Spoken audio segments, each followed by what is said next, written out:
I watched my husband sleep and quietly slipped on my shoes. I took my daughter and got into the car. My husband noticed something was wrong and tried to chase us, but I slammed on the gas and drove away, leaving that hellish home behind. Just the night before, after drinking again, my husband had attacked me. He wasn't hit, but a shard of glass landed in my daughter's hair. That hurt me more than if it had struck me. That was when I finally decided to escape, with only my daughter and $18 to our name. After filling up gas, I had just $12 left. We couldn't afford a motel, so I thought of crashing at my only friend's place, but she was having a party with a bunch of people, all the same kind of people as my husband. I decided against it. That night, I held my daughter in the car and tried to rest. The next morning, police woke me up. They told me if I was in trouble, I could go to a shelter. So I took my daughter to what was called a shelter, and for the first time I realized just how many people were struggling. Like us. The staff asked me a ton of questions. They said I'd need to provide 2 months' pay stubs to qualify for subsidized housing, but I had nothing. They gave me the address of a cleaning company and told me to try my luck to secure this one job opportunity. I had to leave my daughter temporarily at my mom's house. It was the first time in over 2 years I went out to find work. I was determined to support myself and my daughter through my own efforts. The work was difficult. It was cleaning other people's houses, but there were upfront costs. The uniform was $25 deducted from my pay. Cleaning supplies, rags, gloves, I had to buy them myself,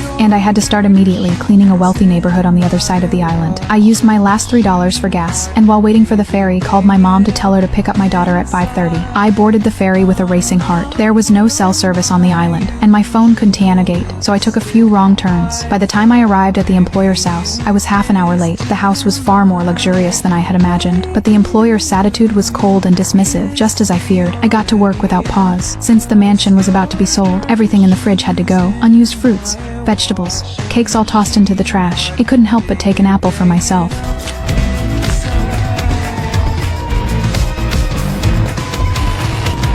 Those are merely my imagination. I went to the baby's room. The room was adorable and cozy. How wonderful it would be if my daughter could live here. I imagined playing and spinning around in that room with her. Suddenly, thud. He collapsed from exhaustion and dehydration. My employer gave me water and food. After resting, I threw myself back into work. When I finally returned to my mom's house, my daughter was nowhere to be found. My mom was in a manic state, complaining non-stop. Finally, I learned from her boyfriend that my mom, exhausted, had asked her husband to pick up my